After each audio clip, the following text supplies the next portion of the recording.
How's it going, Halloween Kills gang? Very good. Very good. We're back. We're in person. We love to see it. Jamie, I'm going to start with you. You are an executive producer on this sequel trilogy, and I'd love to hear what kind of creative opportunities that gives you that you might not have had when you were making these films before. The truth is, it was a gesture of solidarity and friendship.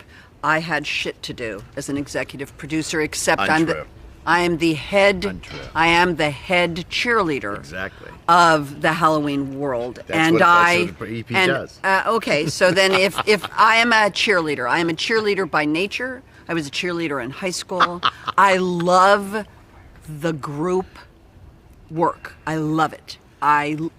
That's what I love. Like even today, meeting the crews here today, even Coach who lit me here today, who I was grumpy earlier with. Like I know Coach. I don't know anybody. I know Coach because I love the crew I work with. So I do feel that my job has always been and will always be head cheerleader.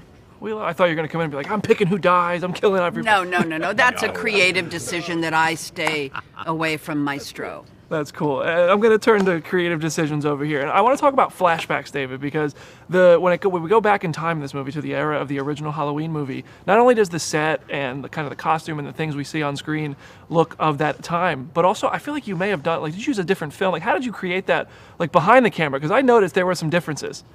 It's stylistically, it's a little different. Lighting's a little different. Camera attitude's a little different. So our production designer, Richard Wright, and our art department just did an incredible amount of research on the original sets in terms of measurements. And I mean, they went and visited the practical locations and put the architecture together based on exact size and scale of the original home. And then our director of photography, Michael Simmons, talked to Dean Cundy and got tips on how to light and what the technical conversation of the camera and the characters would be. So, and even editing is a little different. So we just tried to homage Carpenter's work and his team's technical design, and then have that juxtapose the 2018 filmic look, which is slightly different. Put you right there. It was awesome.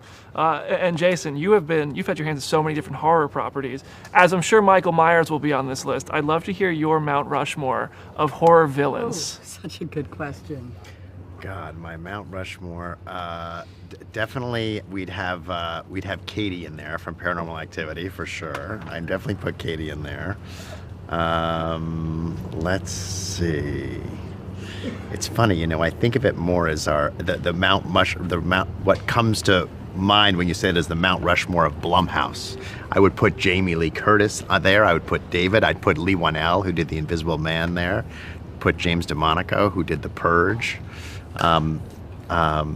That's my Mount Rushmore of Blumhouse. Wow. Pretty good list. I think you ran out of heads, but it's a pretty good list. I think you're right. And Jamie, I want to come to you. As Halloween Ends is aiming to wrap up this sequel trilogy, does this mean you're actually ready to really say goodbye to Laurie? Is that actually, is that something you've walked yourself through yet? Well, I'm 62 years old, and I played Laurie Strode the first time when I was 19. And I never thought we would do another one. And every step of the way, I haven't thought we would do another one. So for me to say goodbye is not something I would ever do. I will say goodbye when I'm dead. I am a freelance actor, which means I am, quote, unemployed. So the truth is, I have other things I'm doing, but I will never say goodbye. It will be hard to imagine a circumstance that happened the organic way that this one did, from an email from this one to this one on September 7th, 2016 at 8:37 p.m. Los Angeles times, saying moonshot, Halloween, ? Full creative control, Carpenter doing the score. Is this a sandbox you would play in? And 5 years and a month later, and many hundreds of millions of dollars in revenues, millions of fans around the world are now reassociating with Laurie and Michael. And so to say goodbye, no. Can I imagine another magical scenario? No. But I never thought I'd be here. The last thing in the world I thought I would have done again is another Halloween movie. The last thing. If Jake Gyllenhaal hadn't called me and said, hey, my friend David would like to talk to you about a Halloween movie, I was like, okay, Jake. And then David called me.